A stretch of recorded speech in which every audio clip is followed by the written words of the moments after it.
Okay, Rep, the floor is Chair yours. Lewis, Chair Rouse, committee members, thank you for taking me out of turn, and we'll be brief and promise to make it under the 8 minutes. I'm here to represent basically small property owners throughout the state, and specifically here today my panel, Schlommo Pinkis, Kelvin Chong, and I pronounced that incorrectly, Mindy Perry and Tony Lopes, all of whom represent small business owners, families who have built from nothing their small properties and through many decades of hard work with their family. I always like to begin this by quoting Swedish economist Asa Lindberger, who said, I quote, "Rent control appears to be the most efficient technique presently known to destroy a city, except for bombing." And I will turn this over to Mr. Lopes.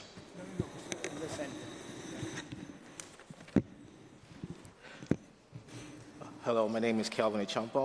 I'm a housing provider in Massachusetts. I'm here to urge you to vote against rent control. The policy has failed before and will fail again. I'll not bore you with the statistics, so I'm just going to go straight to it. Rent control hurts the very people it's meant to protect. It discourages landlords from investing in aging housing stock. It disincentivizes new development. It makes it nearly impossible to remove tenants who violate leases, destroy property, or disturb others. Let's be honest, rent control doesn't punish slumlords. It punishes responsible owners who maintain properties and follow the rules.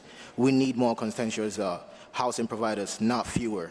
But this policy drives them out of the market. It also erodes generational wealth by artificially valuing property, especially hurting first-generation minority owners like myself.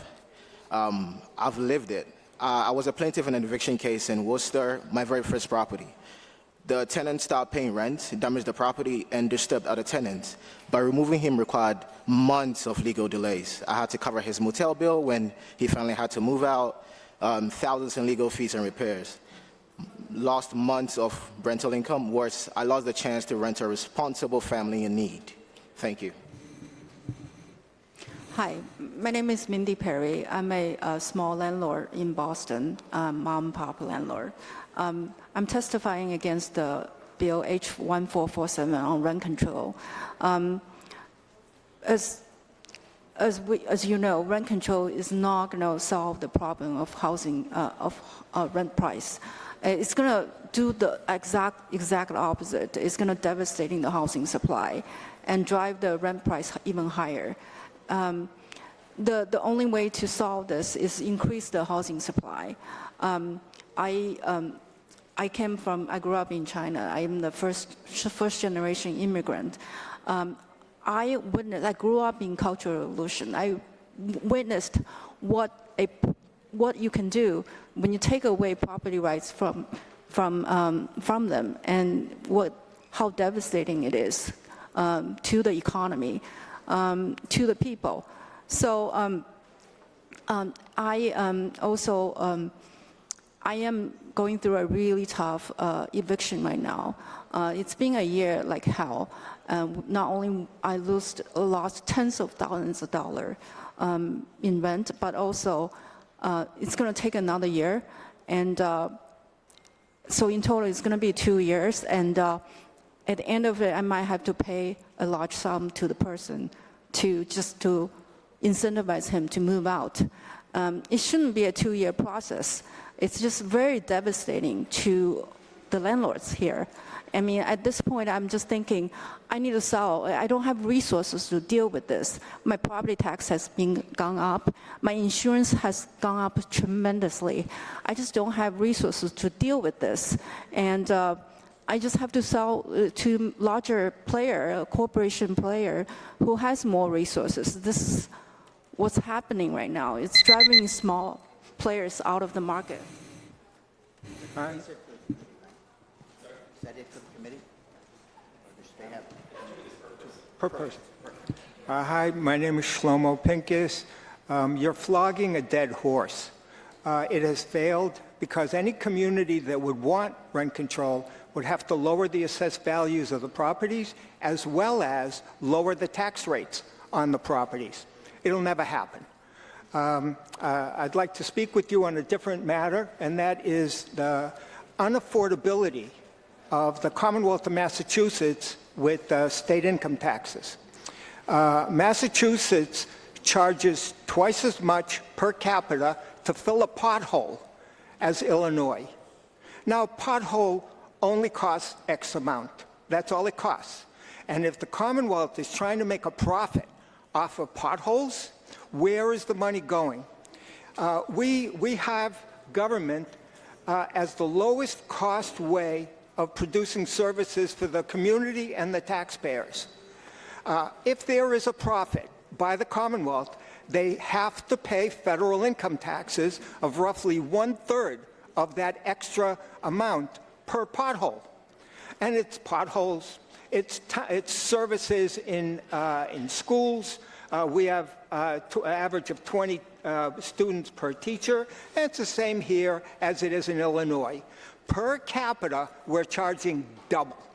So there has to be profit, and to discourage the Commonwealth from overcharging. That has to be discouraged, because by paying taxes, you'll stop overcharging us. It costs only a certain amount to fill a pothole. It's that simple. It's a commodity. It's that simple. Thank you.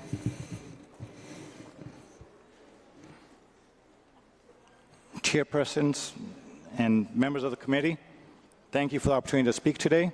My name is Tony Lopes. For over 20 years, I've helped immigrant and minority families build generational wealth through real estate ownership. I'm here to express strong opposition to the rent control proposal, not because I deny the urgency of our housing crisis, but because this bill reaches for the wrong tool, one with a proven record of doing more harm than good. San Francisco and New York, for example, are two of the most well-known examples of long-term rent control. In both cities, rent control led to the removal of rental housing from the market, discouraged reinvestment and maintenance, and forced landlords to convert units into condos and short-term rentals. In San Francisco, one Stanford study found that rent control reduced rental property supply by 15% and drove rent up in the uncontrolled segment of the market. Closer to home, Massachusetts saw firsthand the effects.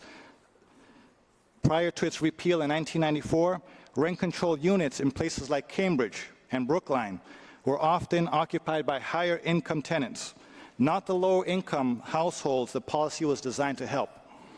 This bill may be well-intentioned, but the outcome will have fewer available units, deteriorating housing conditions, and owners walking away from reinvestment in older housing stock that needs care. And it penalizes the small property owners who make up 60% or more of Commonwealth's rental market, including the immigrant and minority property owners who are seeking just to get ahead. We need to consider real solutions, zoning reform, more state-level housing production, and accountability for the rising cost of insurance. Thank you. Thank you so much. Oh.